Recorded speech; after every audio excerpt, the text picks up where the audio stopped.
32ನೇ ಕೀರ್ತನೆ 1-2 ವಾಕ್ಯಗಳನ್ನು ಓದಿ ಮುಂದೆ ಹೋಗುವಂತವರಾಗಿರೋಣ. ಯಾವನ ದ್ರೋಹವು ಪರಿಹಾರವಾಗಿದೆಯೋ, ಯಾವನ ಪಾಪವು ಕ್ಷಮಿಸಲ್ಪಟ್ಟಿದೆಯೋ ಅವನೇ ಧನ್ಯನು. ಯೆಹೋವನು ಯಾವನ ಲೆಕ್ಕಕ್ಕೆ ಅಪರಾಧವನ್ನ ಎಣಿಸುವುದಿಲ್ಲವೋ, ಯಾವನ ಹೃದಯದಲ್ಲಿ ಕಪಟವಿರುವುದಿಲ್ಲವೋ ಅವನೇ ಧನ್ಯನು. ದೇವರ ನಾಮಕ್ಕೆ ಮಹಿಮೆ ಉಂಟಾಗ್ಲಿ. ಓದಿ ಸಹಾಯ ಮಾಡಿದಂತ ಸೈಮನ್ ಅಂಕಲ್ಗೆ ಪ್ರೀತಿಯ ವಂದನೆಯನ್ನ ಹೇಳ್ತೇನೆ. Thank you uncle. ದೇವರ ನಾಮಕ್ಕೆ ಸ್ತೋತ್ರವಾಗ್ಲಿ.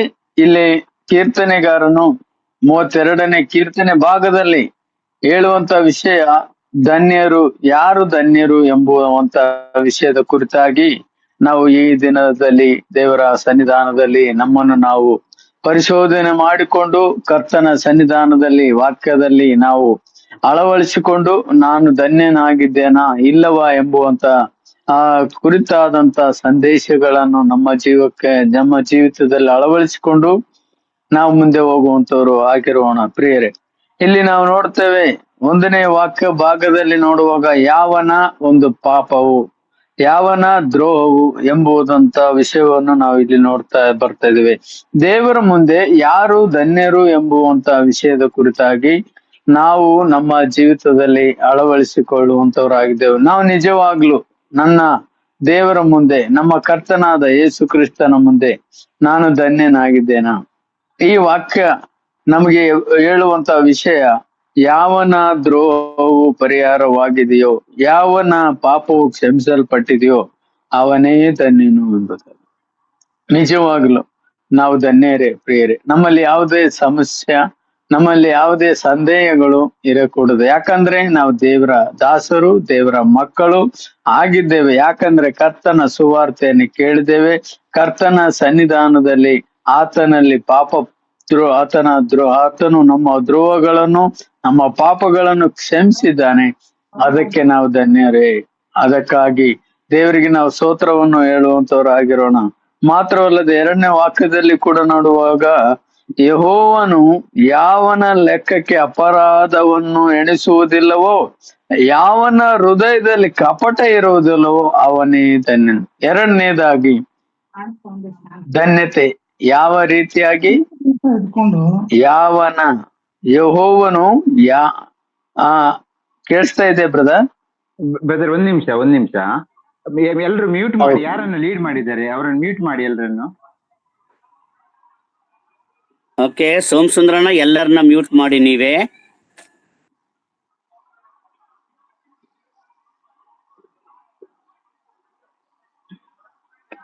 ಓಕೆ, ಕಂಟಿನ್ಯೂ ಮಾಡಿ. ಓಕೆ, ಇಲ್ಲಿ ನಾವು 2ನೇ ವಾಕ್ಯದಲ್ಲಿ 1ನೇ ವಾಕ್ಯದಲ್ಲಿ ಗಮನಿಸುವಾಗ ಮೊದಲನೇದಾಗಿ ದೇವರ ವಾಕ್ಯ ಹೇಳ್ತದೆ, ಅಲ್ಲಿ ನಾವು ನೋಡ್ತೇವೆ ಯಾವನ ದ್ರೋಹ ಮತ್ತು ಯಾವನ ಪಾಪ. ಯಾರು ಪಾಪಗಳನ್ನು ಕ್ಷಮಿಸುವಂತವರು, ಯಾರು ದ್ರೋಹಗಳನ್ನು ಅಳಿಸುವಂತವರು, ಅದು ನಮ್ಮ ಕರ್ತನಾದ ಯೇಸು ಕ್ರಿಸ್ತನಲ್ಲಿ ನಾವುಗಳು ಪಾಪ ಪರಿಹಾರವನ್ನು, ನಮ್ಮ ದ್ರೋಹಗಳನ್ನು ಒಪ್ಪಿಕೊಂಡು ಅರಿಕೆ ಮಾಡಿ ಆತನಲ್ಲಿ ಪಾಪ ಕ್ಷಮಾಪಣೆ ಹೊಂದಿ ದೇವರ ಮಕ್ಕಳಾಗಿದ್ದೇವಲ್ಲ, ನಾವುಗಳು ಈ ದಿನದಲ್ಲಿ ಧನ್ಯರು ಪ್ರಿಯ. ಈ ಲೋಕದಲ್ಲಿ ಧನ್ಯರು ಎಂಬುದಾಗಿ ನೋಡುವಾಗ ಯಾರು ಧನ್ಯರು? ಈ ಲೋಕದಲ್ಲಿ ಹಣ ಇದ್ದವರು ಧನ್ಯರು. ಈ ಲೋಕದಲ್ಲಿ ಕಾರು ಬಂಗ್ಲೆ ಒಳ್ಳೆಯ ಐಶ್ವರ್ಯ ಇದ್ದವರು ಧನ್ಯರು ಎಂಬುದಾಗಿ ಲೋಕ ಹೊಗಳುತ್ತೆ. ಆದ್ರೆ ನಾವು ಹಾಗಲ್ಲ.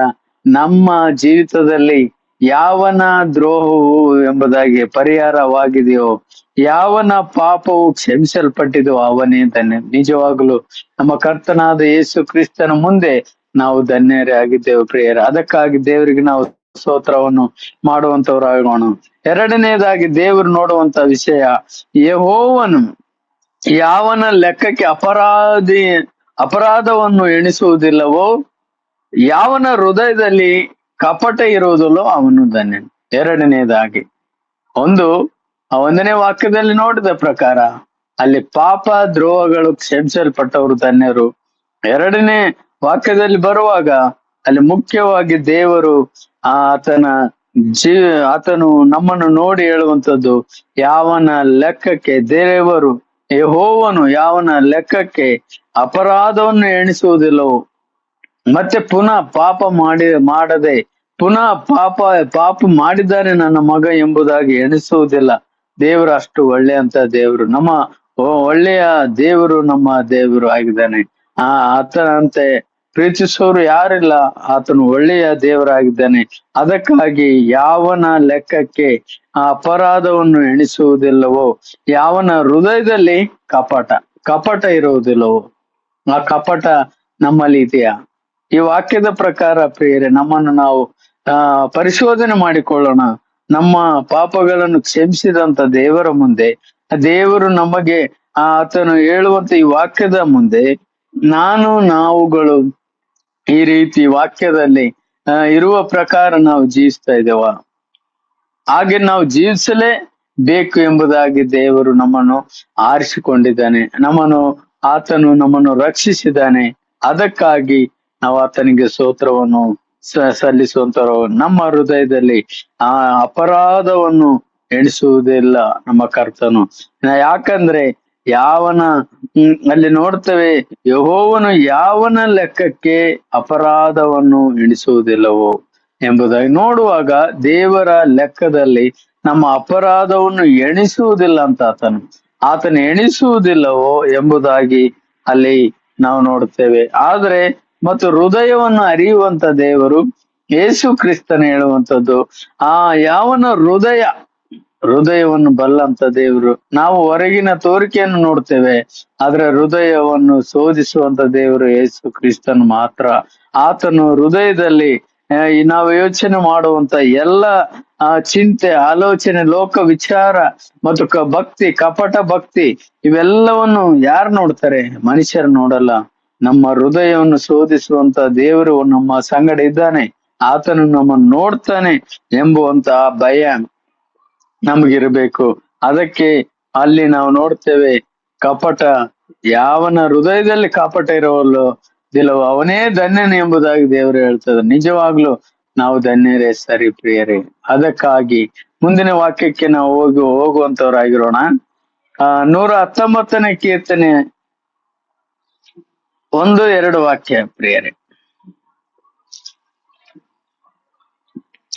119 ಕೀರ್ತನೆ 1-2 ವಾಕ್ಯ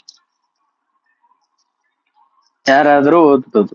ಯೆಹೋವನ ಧರ್ಮಶಾಸ್ತ್ರವನ್ನು ಅನುಸರಿಸಿ ಸದಾಚಾರಿಗಳಾಗಿ ನಡೆಯುವವರು ಧನ್ಯರು. ಆತನ ಕಟ್ಟಳೆಗಳನ್ನು ಕೈಕೊಂಡು ಮನಸ್ಸಿನಿಂದ ಆತನನ್ನು ಹುಡುಕುವವರು ಭಾಗ್ಯವಂತರು. ಸಾಕು ಬ್ರದರ್, ಥ್ಯಾಂಕ್ ಯು ಬ್ರದರ್. 1-2 ವಾಕ್ಯ ಅಲ್ಲಿ ನಾವು ನೋಡ್ತೇವೆ, ಯಾರು ಧನ್ಯರು ಎಂಬುದಾಗಿ ಕೀರ್ತನೆ ಭಾಗದಲ್ಲಿ ಹೇಳ್ತಾ ಇದ್ದಾನೆ ಭಕ್ತಗಾರನು. ಒಂದನೇದಾಗಿ ನಾವು ದ್ರೋಹ ಮತ್ತು ಪಾಪಗಳನ್ನು ಕ್ಷಮಿಸಲ್ಪಟ್ಟವರು ಧನ್ಯರು. ಎರಡನೇ ವಾಕ್ಯ ಬರುವಾಗ ದೇವರು ನೋಡುವಂತ ವಿಷಯ, ಯಾವನ ಲೆಕ್ಕಕ್ಕೆ ಅಪರಾಧವು ಇರುವುದಿಲ್ಲವೋ, ಯಾವನ ಹೃದಯದಲ್ಲಿ ಕಪಟತನ ಇರುವುದಿಲ್ಲವೋ ಅವನು ಧನ್ಯನು ಎಂಬುದಾಗಿ ನೋಡಿದೆವು. ಮೂರನೇದಾಗಿ ಈ ವಾಕ್ಯ ಹೇಳ್ತದೆ 119ನೇ ಕೀರ್ತನೆ 1-2 ವಾಕ್ಯ ನಾವು ನೋಡುವಾಗ, ಯೆಹೋವನ ಧರ್ಮಶಾಸ್ತ್ರವನ್ನು ಅನುಸರಿಸಿ ಸದಾಚಾರಿಗಳಾಗಿ ನಡೆಯುವವರು ಧನ್ಯರು. ದೇವರ ನಾಮಕ್ಕೆ ಸ್ತೋತ್ರವಾಗ್ಲಿ. ನಾವು ಧನ್ಯರು ಪ್ರಿಯರೇ. ದೇವರ ವಾಕ್ಯಗಳನ್ನು ಏನ್ ಮಾಡ್ಬೇಕಂತೆ ಅದನ್ನು ಅನುಸರಿಸುವಂತ ಜವಾಬ್ದಾರಿ ನಮಗೆ ಕೊಟ್ಟಿದ್ದಾರೆ ದೇವರು. ಅದನ್ನು ನಾವು ಅನುಸರಿಸದೆ ಹೋದ್ರೆ ನಾವು ಭಾಗ್ಯವಂತರಲ್ಲ. ಥೆಸಲೋನಿಕ ಪತ್ರಿಕೆಯಲ್ಲಿ ಬರೆದ ಪ್ರಕಾರ ಎಲ್ಲಾ ಮನುಷ್ಯರಲ್ಲಿ ನಿರ್ಭಾಗ್ಯರೇ ಅಂತ ಅಪೊಸ್ತಲ ಪೌಲನು ಥೆಸಲೋನಿಕ ಪತ್ರಿಕೆಯಲ್ಲಿ ಬರಿತಾನೆ ಪ್ರಿಯರೇ. ನಾವು ನಿಜವಾಗ್ಲೂ ಧನ್ಯರಾಗಿದ್ದೇವೆ. ನಾವು ನಿಜವಾಗ್ಲೂ ದೇವರ ಮುಂದೆ ಭಾಗ್ಯವಂತರು ಆಗಿದ್ದೇವೆ ಎಂಬುದಾಗಿ ವಾಕ್ಯ ಭಾಗದಲ್ಲಿ ನಾವು 3ನೇ ವಿಷಯದಲ್ಲಿ ನಾವು ನೋಡ್ತೇವೆ. ಅಲ್ಲಿ ಯೆಹೋವನ ಧರ್ಮಶಾಸ್ತ್ರ ಅನುಸರಿಸುವುದು ಏನು ಕಷ್ಟ ಇಲ್ಲ. ಅದಕ್ಕಾಗಿ ನಾವು ಆತನ ಧರ್ಮಶಾಸ್ತ್ರವನ್ನು ಅನುಸರಿಸುವ ಹಂಗಿನಲ್ಲಿದ್ದೇವೆ. ಆತ ಸದಾಚಾರಿಗಳಿಗೆ ನಡೆಯುವಂತವರು ಆಗಿರ್ಬೇಕು ಎಂಬುದಾಗಿ, ಅವರೇ ಧನ್ಯರು ಎಂಬುದಾಗಿ ಹೇಳ್ತಾ ಇದೆ. ಇಲ್ಲಿ 2ನೇ ವಾಕ್ಯದಲ್ಲಿ ನೋಡುವಾಗ, ಆತನ ಕಟ್ಟಳೆಗಳನ್ನು ಕೈಗೊಂಡು ಸಂಪೂರ್ಣ ಮನಸ್ಸಿನಿಂದ ಆತನನ್ನು ಹುಡುಕುವವರು ಭಾಗ್ಯವಂತರಂತ. ದೇವರ ಸನ್ನಿಧಾನದಲ್ಲಿ ನೋಡ್ರಿ, ನಮ್ಗೆ ಎಂತ ಭಾಗ್ಯತೆ ಧನ್ಯತೆ ದೇವರು ನಮಗೆ ಅನುಗ್ರಹಿಸಿದ್ದಾನೆ. ಇದು ಯಾವಾಗ ಸಿಕ್ತು? ನಮ್ಮ ಕರ್ತನಾದ ಯೇಸು ಕ್ರಿಸ್ತನ ಈ ಲೋಕಕ್ಕೆ ಬಂದು, ನಮ್ಮ ಕರ್ತನಾದ ಯೇಸು ಕ್ರಿಸ್ತನು ನಮ್ಮ ಎಲ್ಲರ ಪಾಪ ಅಪರಾಧಗಳನ್ನು ಕ್ಷಮಿಸಿ, ನಮ್ಮ ಕರ್ತನಾದ ಯೇಸು ಕ್ರಿಸ್ತನ ತನ್ನ ಮಗಳಾಗಿ ಮಾಡಿಕೊಂಡು, ನಮ್ಮ ಕರ್ತನಾದ ಯೇಸು ಕ್ರಿಸ್ತನಲ್ಲಿ ನಿತ್ಯ ಜೀವನ ಪಡೆದುಕೊಂಡಂತ ನಾವು ಲೋಕದಲ್ಲಿರುವಂತವರು ಧನ್ಯರಲ್ಲ ಪ್ರಿಯರೇ, ನಾವು ಧನ್ಯರು.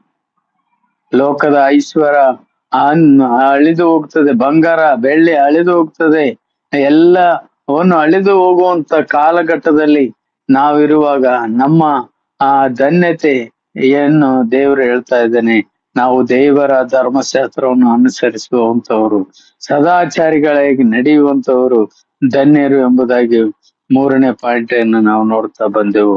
ಮತ್ತು ಆತನ ಕಟ್ಟಳೆಗಳು ಏನು ಭಾರವಲ್ಲ, ಆತನ ಕಟ್ಟಳೆಗಳನ್ನು ಕೈಗೊಂಡು ಸಂಪೂರ್ಣ ಅರ್ಧಮರ್ಧ ಮನಸ್ಸಲ್ಲ, ಪೂರ್ಣ ಮನಸ್ಸಿನಿಂದ ಏನ್ ಮಾಡ್ಬೇಕಂತೆ, ಆತನನ್ನು ಹುಡುಕುವಂತವರು ಧನ್ಯರು. ನಾವು ಹುಡುಕುವಾಗ ದೇವರು ಸಿಗ್ತಾನೆ. ದೇವ್ರು ಅದಕ್ಕೆ ಹೇಳಿದಾನೆ ಮತ್ತಾಯನ ಸುವಾರ್ತೆಯಲ್ಲಿ, ಬೇಡಿಕೊಳ್ಳಿರಿ ನಿಮಗೆ ದೊರೆಯುವುದು, ಹುಡುಕಿರಿ ನಮಗೆ ಸಿಕ್ಕುವುದು, ತಟ್ಟಿರಿ ನಮಗೆ ತೆರೆಯಲಾಗುವುದು.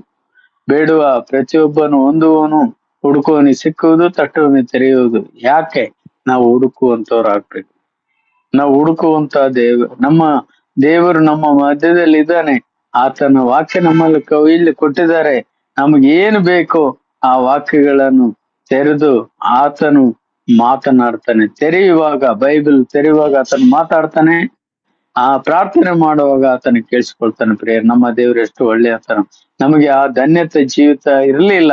ಯಾವಾಗ 2026 ವರ್ಷಗಳ ಹಿಂದೆ ನಮ್ಮ ಕರ್ತನಾದ ಯೇಸು ಕ್ರಿಸ್ತನು ಈ ಭೂಮಿಗೆ ನಮಗೋಸ್ಕರ ಬರದೇ ಇದ್ರೆ, ನಮ್ಮ ಅಪರಾಧ ಪಾಪಗಳನ್ನು ಕ್ಷಮಿಸದಿದ್ದರೆ, ನಮ್ಮ ಪಾಪಗಳನ್ನು ಆತನು ನೆನೆಸದೇ ಇದ್ದರೆ, ನಾವು ಈ ಭೂಲೋಕದಲ್ಲಿ ಇನ್ನೂ ಪಾಪಿಗಳಾಗಿ ನಿರ್ಭಾಗ್ಯರಾಗಿ ಇರ್ತಾ ಇದ್ವು. ಪಾಪದಲ್ಲೇ ಸಾಯ್ತಾ ಇದ್ದೆವು. ಯಾಕಂದ್ರೆ ದೇವರು ನಮ್ಮನ ಮೇಲೆ ಕರುಣೆ ತೋರಿದ್ದಾನೆ, ನಮ್ಮನ್ನು ರಕ್ಷಿಸಿದ್ದಾನೆ, ನಮ್ಮನ್ನು ಪ್ರೀತಿ ಮಾಡ್ತಾ ಬಂದಿದ್ದಾನೆ, ಈಗಲೂ ಪ್ರೀತಿಸ್ತಾ ಇರುವಂತವನು ಆಗಿದ್ದೇನೆ ಪ್ರೇಯರೆ. ಅದಕ್ಕಾಗಿ 3ನೇ ಪಾಯಿಂಟ್ ಅನ್ನು ನಾವು ನೋಡ್ತೇವೆ.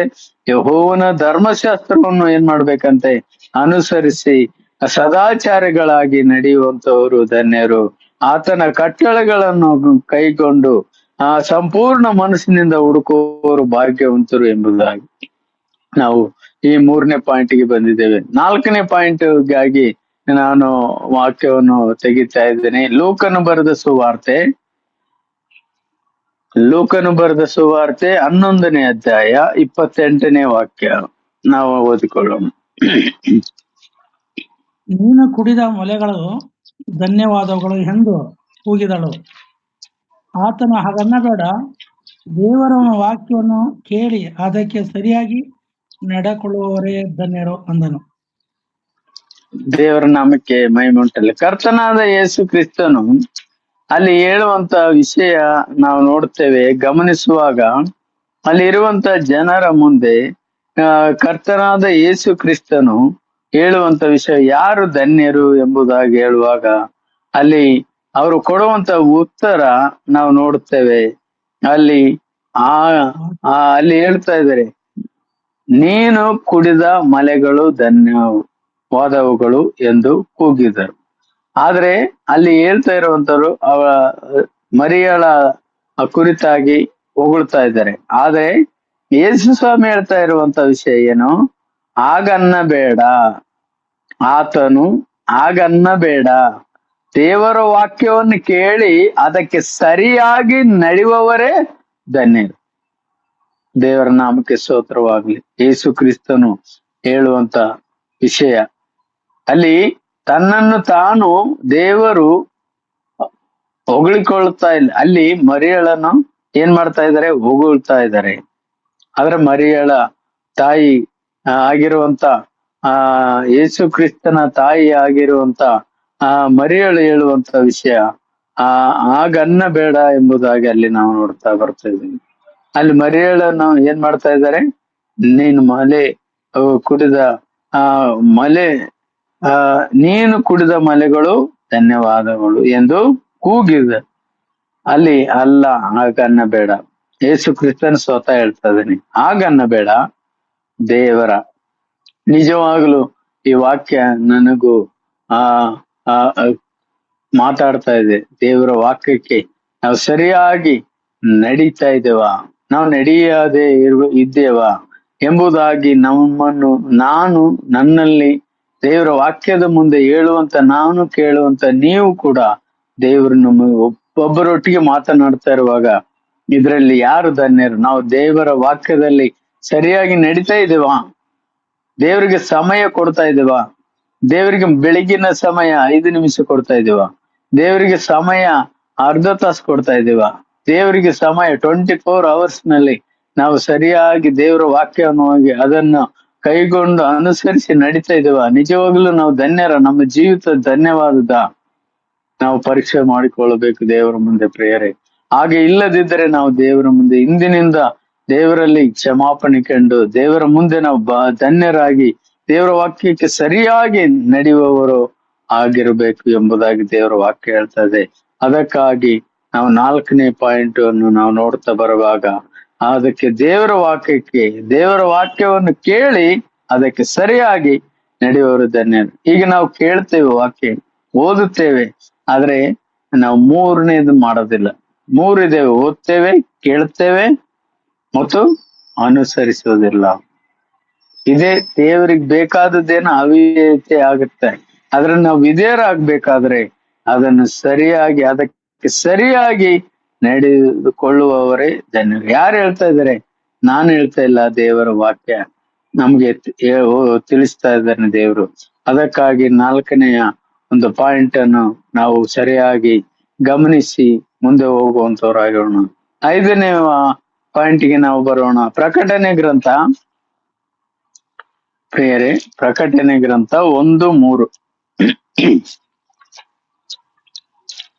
1ನೇ ಅಧ್ಯಾಯ 3ನೇ ವಾಕ್ಯ.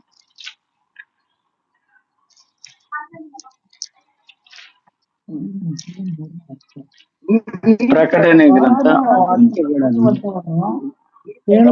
ಹೇಳಿ. ಓದುವಂತವನು. ಹಲೋ, ಕೇಳ್ತಾ ಇದೆಯಾ? ಓದಿ. ಈ ಪ್ರವಾದನ ವಾಕ್ಯಗಳನ್ನು ಓದುವಂತವನು, ಕೇಳುವಂತವರು, ಈ ಪ್ರವಾದನೆಯಲ್ಲಿ ಬರೆದಿರುವ ಮಾತುಗಳನ್ನು ಕೈಕೊಂಡು ನಡೆಯುವಂತವರು ಧನ್ಯರು. ಅವು ನೆರವೇರುವ ಸಮಯವು ಸಮೀಪವಾಗಿದೆ. ದೇವರ ನಾಮಕ್ಕೆ ಸ್ತೋತ್ರವಾಗ್ಲಿ. ಇಲ್ಲಿ ಅಪೊಸ್ತಲನಾದ ಯೋಹಾನನು ಹೇಳುವಂತ ವಿಷಯ, ಈ ಪ್ರವಾದನ ವಾಕ್ಯಗಳನ್ನು 1ನೇದು ಏನಂತೆ ಓದುವಂತವನು, ಕೇಳುವಂತವನು, ಈ ಪ್ರವಾದನ ವಾಕ್ಯದಲ್ಲಿರುವ ಮಾತುಗಳನ್ನು ಕೈಗೊಂಡು ನಡೆಯುವವರು ಧನ್ಯರು. ನೋಡಿದ್ರ ಎಷ್ಟು ಒಳ್ಳೆಯ ಉತ್ತಮವಾದಂತ ಸಂಗತಿ. ಯಾರು ಧನ್ಯರು ಎಂಬುದಾಗಿ ನಾವು 5ನೇ ಪಾಯಿಂಟ್ಗೆ ಬಂದಿದ್ದೇವೆ. ಯಾರು ಧನ್ಯರು? ಈ ಪ್ರವಾದನ ವಾಕ್ಯಗಳನ್ನು, ಈ ಬೈಬಲ್ ಅನ್ನು ಓದುವಂತವರು, ಈ ಬೈಬಲ್ನ ವಾಕ್ಯಗಳನ್ನು ಅನೇಕ ಕಡೆಗಳಲ್ಲಿ ಹೋಗಿ ನಾವು ಕೇಳುವಂತವರು, ಈ ಪ್ರವಾದನ ವಾಕ್ಯಗಳಲ್ಲಿ ಬರೆದಿರುವ ಮಾತುಗಳನ್ನು ಕೈಗೊಂಡು ನಡೆಯುವಂತವರು ಧನ್ಯರಂತೆ. ಈ 3ರಲ್ಲಿ ನಾವು 2 ಮಾತ್ರ ಮಾಡ್ತಾ ಇದ್ದೇವೆ. ಓದ್ತಾ ಇದ್ದೇವೆ, ಕೇಳ್ತಾ ಇದ್ದೇವೆ, ಕೈಕೊಂಡು ನಡೆಯುವಂತವರು ಬಹಳ ಕಡಿಮೆ ಪ್ರಿಯರೇ. ಅದಕ್ಕಾಗಿ ದೇವರ ಸನ್ನಿಧಾನದಲ್ಲಿ, ದೇವರೇ, ನಾನು ಈ ದಿನದಿಂದ ನಿನ್ನ ವಾಕ್ಯದ ಪ್ರಕಾರ ನಾನು ನಡೆಯಲೇಬೇಕು ಸ್ವಾಮಿ, ನಾನು ನಡೆಯುವುದಕ್ಕೆ ಸಹಾಯ ಮಾಡು. ನನಗೆ ಇಷ್ಟು ದಿನ ನಡೆದಂತ, ಇಷ್ಟು ಸಮಯ ಕಳೆದಂತ ಎಲ್ಲಾ ಸಮಯಗಳಲ್ಲಿ ನಾನು ದೇವರೇ ಈ ವಾಕ್ಯದ ಪ್ರಕಾರ ಇಲ್ಲಲ್ಲಪ್ಪ ನಿನ್ನ ಮುಂದೆ ಎಂಬುದಾಗಿ ನಾವುಗಳು ಕರ್ತನ ಸನ್ನಿಧಾನದಲ್ಲಿ ಕ್ಷಮಾಪಣೆ ಹೊಂದಿ ಕರ್ತನ ಸನ್ನಿಧಾನದಲ್ಲಿ ನಾವು ಪ್ರಾರ್ಥನೆಯೊಂದಿಗೆ ಈ ವಾಕ್ಯಗಳನ್ನು ನಾವು ಮತ್ತೆ ಮನೆಯಲ್ಲಿ ಕೂತುಕೊಳ್ಳುವಾಗಲೂ ಹೇಳುವಾಗಲೂ ಈ ವಾಕ್ಯಗಳನ್ನು ನಮ್ಮ ಹೃದಯದಲ್ಲಿ ನೆನಪು ಮಾಡಿಕೊಂಡು ಇದರ ಪ್ರಕಾರ ನಾನು ನಡೆಯುವುದು ದೇವರನ್ನು ಮಹಿಮೆ ಪಡಿಸ್ಬೇಕು. ನಾವು ಜೀವಿಸೋದು ಯಾರಿಗೋಸ್ಕರ? ಕರ್ತನಿಗೋಸ್ಕರ. ಕರ್ತನು ಬಂದದ್ದು ಯಾರಿಗೋಸ್ಕರ? ನಮಗೋಸ್ಕರ ಆತನ ಯಾವ ರೀತಿಯಾಗಿ ಈ ಲೋಕದಲ್ಲಿ ಜೀವಿಸಿದನು, ಯಾವ ರೀತಿಯಾಗಿ ಮಾದರಿ ತೋರಿಸಿದನು, ಆತನ ಹೆಜ್ಜೆ ಜಾಡಿನಲ್ಲಿ ನಾವು ನಡೆಯಲೇಬೇಕು. ನಡೆಯುವುದಕ್ಕಾಗಿ ದೇವರು ಆತನ ನಮಗೆ ಈ ವಾಕ್ಯಗಳನ್ನು ನಮ್ಗೆ ಬೋಧಿಸ್ತಾ ಇದ್ದೇನೆ ಪ್ರಿಯರೇ. ಅದಕ್ಕಾಗಿ ದೇವರಿಗೆ ಸ್ತೋತ್ರವನ್ನು ಸಲ್ಲಿಸ್ತೇನೆ. ಈ ವಿಷಯ ಹೇಳಿ ನಾನು ಇಲ್ಲಿಗೆ ಈ ಒಂದು ವಾಕ್ಯದಿಂದ ನಾನು ಮುಂದೆ ಹೋಗುವುದಿಲ್ಲ. ಮತ್ತೆ ನಾನು 6ನೇ ಪಾಯಿಂಟ್ಗೆ ನಾನು ಬರುವಂತನಾಗಿದ್ದೇನೆ. ಕೀರ್ತನೆಗಳು ಆ, ಕೀರ್ತನೆ ಭಾಗಕ್ಕೆ ನಾನು ಮತ್ತೆ ಪುನಃ ತಿರುಗಿ ಬರ್ತೇನೆ. ಕೀರ್ತನೆ 33ನೇ ಕೀರ್ತನೆ 12ನೇ ವಾಕ್ಯ ಹೋದ್ರಿ. ಯಾವ ಜನರಿಗೆ ಯೆಹೋವನೇ ದೇವರಾಗಿದ್ದಾನೋ, ಯಾವ ಜನಾಂಗದವರನ್ನು ಸ್ವಕೀಯರನ್ನಾಗಿ ಆದುಕೊಂಡಿದ್ದಾನೋ ಅವರೇ ಧನ್ಯರು. ನಾಮಕ್ಕೆ ಮಹಿಮೆ ಉಂಟಾಗಲಿ. ಓದಿ ಸಹಾಯ ಮಾಡಿದಂತ ಬ್ರದರ್ ನಿಮಗೆ ವಂದನೆಗಳು ಬ್ರದರ್, ಥ್ಯಾಂಕ್ ಯು. ಇಲ್ಲಿ ನಾವು ನೋಡ್ತೇವೆ 33ನೇ ಕೀರ್ತನೆಯ 12ನೇ ವಾಕ್ಯದಲ್ಲಿ 6ನೇ ಇದು ಒಂದು ಪಾಯಿಂಟ್ ಅಂತ ಬರೆದುಕೊಳ್ರಿ. ಇಲ್ಲಿ ಯಾವ ಜನರಿಗೆ ಎಂಬುದಾಗಿ ನೋಡ್ತೇವೆ. ಯಾವ ಜನರು, ಈ ಭೂಲೋಕದಲ್ಲಿರುವಂತ ಯಾವ ಜನರಾಗ್ಲಿ ಕರ್ತನಾದ ಯೇಸು ಕ್ರಿಸ್ತನನ್ನು ಸುವಾರ್ತೆಯನ್ನು ನಂಬಿ ರಕ್ಷಣೆ ಹೊಂದಿ ದೀಕ್ಷಾಸ್ನಾನ ತೆಗೆದುಕೊಂಡವರು ಯಾವ ಜನರಿಗೆ ಯೆಹೋವನು ದೇವರಾಗಿದ್ದಾನೆ. ಯಾರ್ಯಾರು ಕರ್ತನ ಯೇಸು ಕ್ರಿಸ್ತನಲ್ಲಿ ಪಾಪ ಕ್ಷಮಾಪಣೆ ಯಾವ ಜನರಾಗ್ಲಿ ಯೇಸು ಕ್ರಿಸ್ತನಲ್ಲಿ ದ್ರೋಹವನ್ನು ಕ್ಷಮಾಪಣೆ ಹೊಂದಿದ್ದಾರೋ ಅವರು ಧನ್ಯರು. ಮತ್ತು ಇಲ್ಲಿ ಹೇಳುವಂತ ವಿಷಯ 6ನೇ ಪಾಯಿಂಟ್ ನಲ್ಲಿ ಯಾವ ಜನರಿಗೆ ಯೆಹೋವನು ದೇವರಾಗಿದ್ದಾನು. ನೋಡ್ರಿ, ಭೂಮಿ ಆಕಾಶಗಳ ಒಡೆಯ, ದೇವಾದಿ ದೇವನು, ರಾಜಾದಿರಾಜನು, ಇಂಥ ದೇವರು ಯಾರು? ನಮ್ಮ ದೇವರಾಗಿದ್ದಾನೆ. ಅದಕ್ಕಾಗಿ ನಾವು ಯಾರಾಗಿದ್ದೆವು? ಮೊದಲು ಕರ್ತನನ್ನು ಕಂಡುಕೊಳ್ಳುವುದಕ್ಕೆ ಮುಂಚಿತವಾಗಿ ಲೋಕದವರು, ಸೈತಾನನ ವಶದಲ್ಲಿದ್ದವರು, ಅದರಿಂದ ಬಿಡುಗಡೆಯನ್ನು ಕೊಟ್ಟಂತ ಕರ್ತನಿಗೆ ನಾವು ಕೃತಜ್ಞತೆ ಉಳ್ಳವರಾಗಿರ್ಬೇಕು. ಅದಕ್ಕೆ ಆತನು ನಮಗೆ ದೇವರಾಗಿದ್ದಾನೆ. ಯಾವ ಜನರಿಗೆ ಯೆಹೋವನು ದೇವರಾಗಿದ್ದಾನೋ, ಯಾವ ಜನರನ್ನು ಸ್ವಕೀಯರನ್ನಾಗಿ ಆದುಕೊಂಡಿದ್ದಾನೋ ಅವರೇ ಧನ್ಯರು. ನೋಡ್ರಿ, ಸ್ವಕೀಯ ಜನ. ನಾವು ಒಂದನೇ ಪೇತ್ರನು ಬರೆದ ಪತ್ರಿಕೆಯಲ್ಲಿ 2ನೇ ಅಧ್ಯಾಯದ 9ನೇ ವಾಕ್ಯದಲ್ಲಿ ನೋಡ್ತೇವೆ. 2ನೇ ಅಧ್ಯಾಯ 9ನೇ ವಾಕ್ಯದಲ್ಲಿ ನೋಡುವಾಗ ಆ ವಾಕ್ಯ ಹೀಗೆ ಬರೆಯಲ್ಪಡುತ್ತೆ: ನಿಮ್ಮನ್ನು ಕತ್ತಲೊಳಗಿಂದ ಕರೆದು ತನ್ನ ಆಶ್ಚರ್ಯಕರವಾದ ಬೆಳಕಿನ ನಡೆಸಿದಾತನ ಗುಣಾತಿಶಯಗಳನ್ನು ಪ್ರಚುರ ಮಾಡುವಂತವರಾಗುವಂತೆ ದೇವರಾದುಕೊಂಡ ಜನರು ಮತ್ತು ರಾಜವಂಶಸ್ಥರಾದ ಯಾಜಕರು, ಮೀಸಲಾದ ಜನರು, ದೇವರ ಸ್ವಕೀಯ ಪ್ರಜೆಗಳು ಎಂಬುವಂತ ಬಿರುದನ್ನು ದೇವರು ನಮಗೆ ಕೊಟ್ಟಿದ್ದಾನೆ. ಪ್ರಿಯರೇ, ದೇವರು ನಮಗೆ ಸ್ತೋತ್ರವಾಗಲಿ. ಅದಕ್ಕೆ ಯಾವ ಜನಾಂಗದವರನ್ನು ಸ್ವಕೀಯರನ್ನಾಗಿ ಆದುಕೊಂಡಿದ್ದಾನೋ ಎಂಬುದಾಗಿ ನಾವು ನೋಡುತ್ತೇವೆ. ಯಾವ ಜನರು? ನಾವೇ ಪ್ರಿಯರೇ, ಕರ್ತನನ್ನು ನಂಬಿದಂತ, ರಕ್ಷಣೆ ಹೊಂದಿ ದೇವರ ಮಕ್ಕಳಾದಂತ ನಾವುಗಳೇ. 4 ದಿಕ್ಕಿನಿಂದ, ಪೂರ್ವ, ಪಶ್ಚಿಮ, ಉತ್ತರ, ದಕ್ಷಿಣದಿಂದ ದೇವರನ್ನು ನಂಬಿ ಬಂದಂತ ಜನರೇ ಈ ಲೋಕದಲ್ಲಿರುವಂತ ಜನರಿಂದ ಪ್ರತ್ಯೇಕವಾಗಿ ತನ್ನ ಸ್ವಕೀಯ ಜನರನ್ನಾಗಿ ಮಾಡಿಕೊಂಡಿದ್ದಾನಲ್ಲ, ನಾವು ಧನ್ಯರು ಪ್ರಿಯರೇ.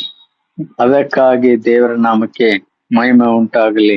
ದೇವರ ಸನ್ನಿಧಾನದಲ್ಲಿ ನಾವುಗಳು ಯಾವ ರೀತಿಯಾಗಿ ಕರ್ತನಿಗೆ ನಾವು ಮುಂದೆ ನಡೆದುಕೊಳ್ತಾ ಇದ್ದೇವೆ, ಈ ವಾಕ್ಯದಲ್ಲಿ ನಾವು ಪರಿಶೀಲನೆ ಮಾಡಿಕೊಂಡು ನಾವು ಮುಂದೆ ಹೋಗುವಂತವ್ರು ಆಗಿರೋಣ. 6ನೇ ಪಾಯಿಂಟ್ ನಾನು ಇಲ್ಲಿಗೆ ಮುಗಿಸ್ತೇನೆ. ಸಮಯ ಕಡಿಮೆ ಇರುವುದರಿಂದ ಇನ್ನು ನಾವು ಮುಂದೆ ಹೋಗುವುದಕ್ಕೆ ಸಹಾಯವಾಗುತ್ತದೆ ಪ್ರಿಯರೇ. ಅದಕ್ಕಾಗಿ ಜ್ಞಾನೋಕ್ತಿಗಳ ಪುಸ್ತಕ 6ನೇದಾಯ್ತು. 7ನೇ ಪಾಯಿಂಟ್ ಪ್ರಿಯ ಜ್ಞಾನೋಕ್ತಿಗಳು 8:32 ನಾವು ಓದ್ಕೊಳ್ಳೋಣ.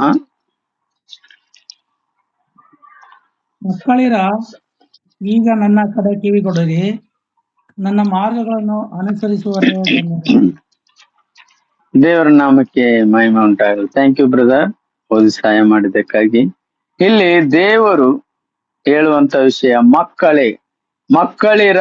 ಯಾರಿಗೆ ಮಕ್ಕಳಿರ ಆಗ್ತೀವಿ ನಾವು?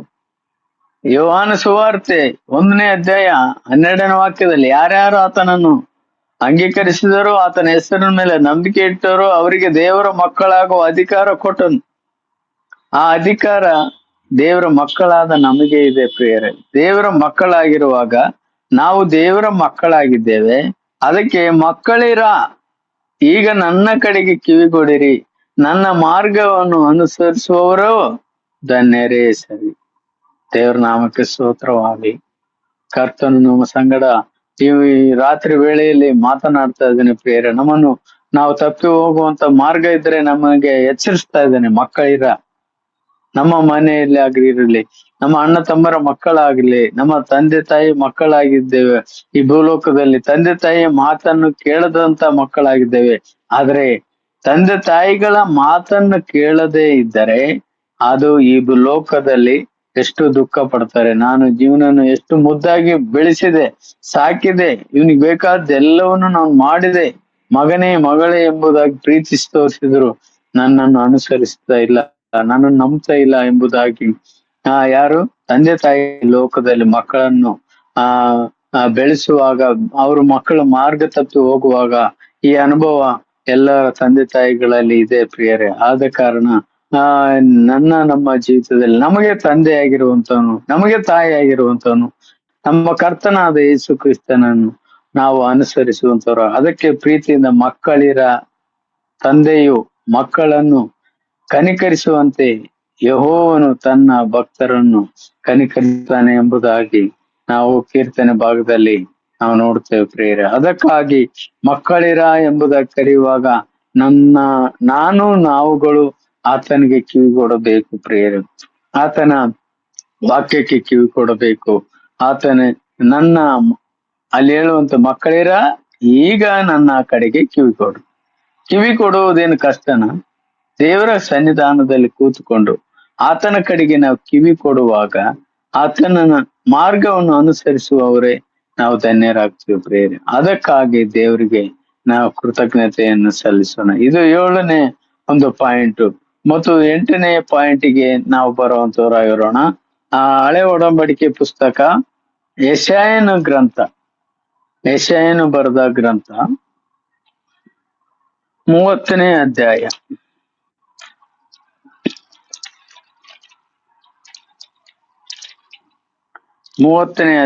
18ನೇ ವಾಕ್ಯವನ್ನು ನಾವು ಹೀಗಿರಲು ಯೆಹೋವನು ನಿಮಗೆ ಕೃಪೆ ತೋರಿಸಬೇಕೆಂದು ಕಾದಿರುವನು, ನಿಮ್ಮನ್ನು ಕರುಣಿಸಬೇಕೆಂದು ಉನ್ನತೋನ್ನತವಾಗಿ ಕಾಣಿಸಿಕೊಳ್ಳುವನು. ಯೆಹೋವನು ನ್ಯಾಯ ಸ್ವರೂಪನಾದ ದೇವರು, ಆತನಿಗೆ ಕಾದಿರುವವರೆಲ್ಲರೂ ಧನ್ಯರು. Praise the Lord. Thank you brother. ವಾಕ್ಯ ಭಾಗದಲ್ಲಿ ನೋಡುವಾಗ ನಮ್ಮ ಹೃದಯದಲ್ಲಿ ಒಂದು ಉಜ್ಜೀವನವಾಗ್ತಾ ಇದೆ ಪ್ರಿಯರು. ಯೆಶಾಯನ ಗ್ರಂಥದಲ್ಲಿ ನೋಡುವಾಗ, ಧ್ಯಾನಿಸುವಾಗ ಯಾರು ಧನ್ಯರು ಎಂಬುದಾಗಿ ಇದು 8ನೇ ಒಂದು ಪಾಯಿಂಟ್ ಆಗಿದೆ ಪ್ರಿಯ.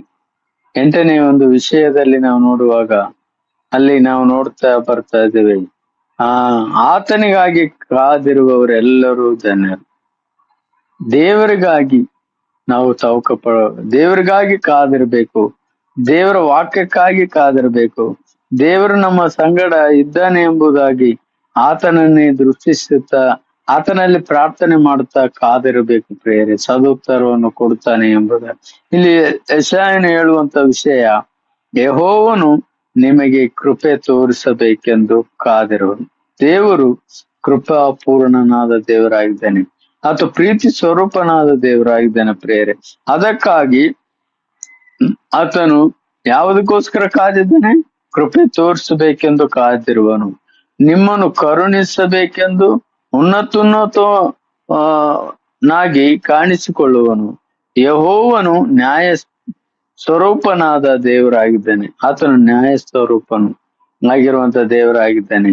ಮಾತ್ರವಲ್ಲದೆ ಆತನಿಗಾಗಿ ಕಾದಿರುವವರು ಎಲ್ಲರೂ ಧನ್ಯರು. ನಾವು ನಿಜವಾಗ್ಲು ನಾವು ಧನ್ಯರೇ ಪ್ರಿಯರೇ. ಆತನಿಗೆ ಹಾಗೆ ನಾವು ಕಾದಿರುತ್ತೇವೆ. ಬೆಳಗಿನ ಜಾವದಲ್ಲಿ ಆತನನ್ನು ಹಾಡಿ ಸ್ತುತಿಸುವುದಕ್ಕೆ ಕಾದಿರುತ್ತೇವೆ. ಮುಂಜಾನೆ ಜಾವದಲ್ಲಿಯೂ ಮತ್ತು ಸಾಯಂಕಾಲ ಜಾವದಲ್ಲಿಯೂ, ಮಧ್ಯಾಹ್ನ ಸಮಯ, ನಮಗೆ ಸಮಯ ಸಿಗುವ ಸಮಯ ಎಲ್ಲ ಆತನಿಗಾಗಿ ನಾವು ಕಾದಿರ್ತೇವೆ ಪ್ರೇರೆ. ನಿಜವಾಗ್ಲು ನಾವು ಧನ್ಯರು ಎಂಬುದಾಗಿ ದೇವರು ವಾಕ್ಯದಲ್ಲಿ ನಮ್ಗೆ ಹೇಳ್ತಾ ಇದ್ದಾನೆ. ನಾವು ಧನ್ಯರು ಆಗಿದ್ದೇವೆ. ಅದಕ್ಕಾಗಿ ದೇವರಿಗೆ ನಾವು ಸ್ತೋತ್ರವನ್ನು ಸಲ್ಲಿಸುವಂತವ್ರು ಆಗಿರೋಣ ಪ್ರೇರೆ. ಅದಕ್ಕಾಗಿ ದೇವರ ಮಹಿಮೆಗೋಸ್ಕರ ನಾವು ನಿಲ್ಲುವಂತವ್ರು ಆಗಿರ್ಬೇಕೆಂಬುದಾಗಿ ದೇವರ ಚಿತ್ತವಾಗಿದ್ದೇವೆ. ಇಲ್ಲಿ 8ನೇ ಪಾಯಿಂಟ್, ಯಾರು ಧನ್ಯರು? ಆತನಿಗಾಗಿ ಕಾದಿರುವವರೆಲ್ಲರೂ ಧನ್ಯರು. ನಾವು ನಿಜವಾಗ್ಲು ಆತನಿಗಾಗಿ ಕಾದಿರೋಣ. ನಾವು ಈ ಲೋಕದಲ್ಲಿ ನಾವು ನೋಡುವಾಗ ಬಸ್ ಸ್ಟ್ಯಾಂಡ್ಗೆ ಹೋದ್ರೆ ಬಸ್ಸಿಗೋಸ್ಕರ ಕಾಯ್ತಾ ಇದ್ದೀವಿ. ರೈಲ್ವೆ ಸ್ಟೇಷನ್ಗೆ ಹೋದ್ರೆ ರೈಲ್ವೆ ಬರುತ್ತಾ ಎಂಬುದಾಗಿ ಕಾದಿರ್ತೇವೆ. ಆದ್ರೆ ಮತ್ತು ಮನೆಗೆ ಯಾರಾದ್ರೂ ಆ ಬೀಗರು ಬರ್ತಾರೆ, ಯಾರಾದ್ರೂ ನೆಂಟರು ಬರ್ತಾರೆ ಎಂಬುದಾಗಿ ಅದಕ್ಕೋಸ್ಕರ ಕಾದಿರ್ತೇವೆ. ಆದ್ರೆ ದೇವರಿಗಾಗಿ ಕಾದಿರುವಂತವ್ರಾಗ್ಬೇಕು. ನಾವು ಕಾದಿರೋಣ. ನಾವು ಕಾದಿದ್ದೇವೆ. ನಮ್ಮ ಕರ್ತನು ಬರ್ತಾನೆ. ಆತನು ಬರುವಂತ ಗಳಿಗೆ ಯಾವಾಗ ಎಂಬುದಾಗಿ ಗೊತ್ತಿಲ್ಲ. ಆತನು ಬಂದೇ ಬರ್ತಾನೆ, ತಡ ಮಾಡುವುದಿಲ್ಲ. ಆತನು ಬರುತ್ತಾನೆ. ಅದಕ್ಕೆ ನಾವು ಕೂಡ ಕಾದಿರೋಣ ಪ್ರಿಯರೇ. ಆತನ ಸನ್ನಿಧಾನದಲ್ಲಿ ದೀರ್ಘ ಶಾಂತಿಯಿಂದ, ಪೂರ್ಣ ಪ್ರೀತಿಯಿಂದ ಆತನು ನಮ್ಮನ್ನು ನಡೆಸುವಂತ ದೇವರಾಗಿದ್ದಾನೆ. ಅದಕ್ಕಾಗಿ ನಾವು ಕೂಡ ಆತನಿಗಾಗಿ ನಾವು ಕಾದಿರುವಂತವ್ರಾಗಿರೋಣ. ನಾವು ಮತ್ತೆ ನೋಡಿಕೊಳ್ಳೋಣ. ನಾವು ಮತ್ತೆ ಇನ್ನು ಯಾರ್ಯಾರು ಧನ್ಯರು ಎಂಬುದಾಗಿ ಮತ್ತಾಯನ ಸುವಾರ್ತೆಯಲ್ಲಿ ನಾವು ನೋಡ್ತೇವೆ. ಮತ್ತಾಯನ ಸುವಾರ್ತೆ 5ನೇ ಅಧ್ಯಾಯ 11ನೇ ವಾಕ್ಯದಿಂದ 1ನೇ ವಾಕ್ಯದಿಂದ 11ನೇ ವಾಕ್ಯದಲ್ಲಿ ನೋಡುವಾಗ ನಾವು ಎಷ್ಟು ಧನ್ಯರು ಎಂಬುದಾಗಿ ಯೇಸುವಿನ ಒಂದು ಪರ್ವತ ಪ್ರಸಂಗದಲ್ಲಿ ಯೇಸು ಸ್ವಾಮಿ ಮಾತ್ರ ಹೇಳುವಂತ ವಿಷಯವನ್ನು ನಾವು ನೋಡ್ತೇವೆ. ಹೊಸ ಒಡಂಬಡಿಕೆ ಮತ್ತಾಯನ ಸುವಾರ್ತೆ 5ನೇ ಅಧ್ಯಾಯ ಕಡೆಗೆ ನಮ್ಮ ಗಮನವನ್ನು ಕೊಡುವಂತವರಾಗಿರೋಣ. 5ನೇ ಅಧ್ಯಾಯ 1ರಿಂದ 11ನೇ ವಾಕ್ಯವನ್ನು ನಾವು ನೋಡಿಕೊಳ್ಳೋಣ. ಆತ್ಮದಲ್ಲಿ ಬಡವರಾಗಿರುವ ಧನ್ಯರು. ಆತನು ಆ ಜನಗಳ ಗುಂಪುಗಳನ್ನು ಕಂಡು ಬೆಟ್ಟವನ್ನೇರಿ ಕೂತುಕೊಂಡ ತರುವಾಯ ಆತನ ಶಿಷ್ಯರು ಆತನ ಬಳಿಗೆ ಬಂದರು. ಆತನು ಅವರಿಗೆ ಉಪದೇಶ ಮಾಡಿ ಹೇಳಿದ್ದೇನೆಂದರೆ, ಆತ್ಮದಲ್ಲಿ ಬಡವರಾಗಿರುವವರು ಧನ್ಯರು, ಪರಲೋಕ ರಾಜ್ಯವು ಅವರದು. ದುಃಖ ಪಡುವವರು ಧನ್ಯರು, ಅವರು ಸಮಾಧಾನ ಹೊಂದುವರು. ಶಾಂತರು ಧನ್ಯರು, ಅವರು ಭೂಮಿಗೆ ಬಾಧ್ಯರಾಗುವರು. ನೀತಿಗೆ ಹಸಿದು ಬಾಯಾರಿದುವವರು ಧನ್ಯರು, ಅವರಿಗೆ ತೃಪ್ತಿಯಾಗುವುದು. ಕರುಣೆಯುಳ್ಳವರು ಧನ್ಯರು, ಅವರು ಕರುಣೆಯನ್ನು ಹೊಂದುವರು. ನಿರ್ಮಲ ಚಿತ್ತರು ಧನ್ಯರು, ಅವರು ದೇವರನ್ನು ನೋಡುವರು. ಸಮಾಧಾನ ಪಡಿಸುವವರು ಧನ್ಯರು, ಅವರು ದೇವರ ಮಕ್ಕಳು ಅನಿಸಿಕೊಳ್ಳುವವರು. ನೀತಿಯ ನಿಮಿತ್ತವಾಗಿ ಹಿಂಸೆಯನ್ನು ತಾಳಿಕೊಳ್ಳುವವರು ಧನ್ಯರು, ಪರಲೋಕ ರಾಜ್ಯವು ಅವರದು. ನನ್ನ ನಿಮಿತ್ತವಾಗಿ ಜನರು ನಿಮ್ಮನ್ನು ನಿಂದಿಸಿ ಹಿಂಸೆಪಡಿಸಿ ನಿಮ್ಮ ಮೇಲೆ ಕೆಟ್ಟ ಕೆಟ್ಟ ಮಾತುಗಳನ್ನಾಡಿ ಸುಳ್ಳಾಗಿ ಹೊರಿಸಿದರೆ ನೀವು ಧನ್ಯರು. ಸಂತೋಷ ಪಡಿರಿ, ಉಲ್ಲಾಸ ಪಡಿರಿ, ಪರಲೋಕದಲ್ಲಿ ನಿಮಗೆ ಬಹಳ ಫಲ ಸಿಕ್ಕುವುದು. ನಿಮಗಿಂತ ಮುಂಚೆ ಇದ್ದ ಪ್ರವಾದಿಗಳನ್ನು ಹೀಗೆ ಹಿಂಸೆ ಪಡಿಸಿದಿರಲ್ಲ.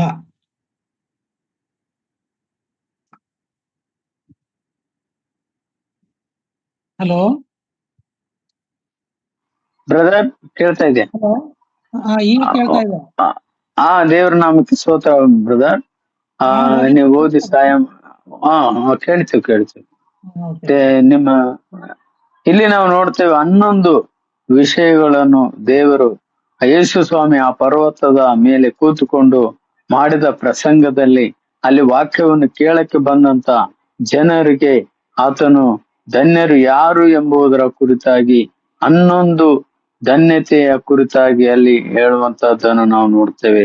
ನಾವು ಇವೆಲ್ಲ ವಾಕ್ಯಗಳನ್ನು ಒಂದೊಂದು ವಿವರಿಸೋದಕ್ಕೆ ಸಮಯ ಇಲ್ಲದ ಕಾರಣ ನಾನು ಒಂದೇ ವಾಕ್ಯ ಇದರಲ್ಲಿ ಹೇಳುವಂತದ್ದು ಏನಂದ್ರೆ 11ನೇ ವಾಕ್ಯ ಹೇಳ್ತಾ ಇದೆ, ನನ್ನ ನಿಮಿತ್ತ ಜನರು ನಿಮ್ಮನ್ನು ನಿಂದಿಸಿ ಹಿಂಸೆ ಪಡಿಸಿ ನಿಮ್ಮ ಮೇಲೆ ಕೆಟ್ಟ ಕೆಟ್ಟ ಮಾತು ಸುಳ್ಳಾಗಿ ಓರಿಸಿದರೆ ನೀವು ಧನ್ಯರು ಎಂಬುದಾಗಿ ದೇವ್ರ ಅಂದೇ ಹೇಳಿಬಿಟ್ಟಿದ್ದಾನೆ. ಈ ಲೋಕದಲ್ಲಿ ಜೀವಿಸುವಾಗ ಕರ್ತನ ಮಕ್ಕಳು, ಕರ್ತನ ದಾಸರು ಇಲ್ಲಿ ಏನಿದೆ ಕರ್ತನ ನಿಮಿತ್ತ ಏನು ಹಿಂಸೆ ಇದೆ, ಕರ್ತನ ನಿಮಿತ್ತ ಕೆಟ್ಟ ಕೆಟ್ಟ ಮಾತುಗಳು ಸುಳ್ಳಾಗಿ ಓರಿಸ್ತಾರೆ, ನೀವು ಧನ್ಯರು, ಸಂತೋಷ ಪಡಿರಿ, ಉಲ್ಲಾಸ ಪಡಿರಿ, ಯಾಕಂದ್ರೆ ಪರಲೋಕದಲ್ಲಿ ನಿಮಗೆ ಬಹಳ ಫಲ. ಈ ವಾಕ್ಯ ನಮ್ಮ ಜೀವಿತದಲ್ಲಿ ನಾವು ಯಾವ ರೀತಿಯಾಗಿ ಕರ್ತನಿಗೋಸ್ಕರ ಜೀವಿಸ್ತಾ ಇದ್ದೇವೆ, ನಿಜವಾದ ಜೀವಿತ ಎಂತ ಜೀವಿತವನ್ನು ನಾವು ಮಾಡ್ತಾ ಇದ್ದೇವೆ ಎಂಬುದಾಗಿ ವಾಕ್ಯ ಭಾಗದಲ್ಲಿ ಈ 8ನೇ ಪಾಯಿಂಟ್ ನಲ್ಲಿ ನಾವು ನೋಡ್ತಾ ಬರ್ತಾ ಇದ್ದೇವೆ. ನಾವು ಕೊನೆಯದಾಗಿ 9ನೇ ಪಾಯಿಂಟಿಗೆ ನಾವು ಬರುವಂತವರಾಗಿರೋಣ. ಯೋಹಾನನ ಸುವಾರ್ತೆ 20ನೇ ಒಂದು ಅಧ್ಯಾಯ 29ನೇ ವಾಕ್ಯವನ್ನು ನಾವು ನೋಡಿಕೊಳ್ಳೋಣ.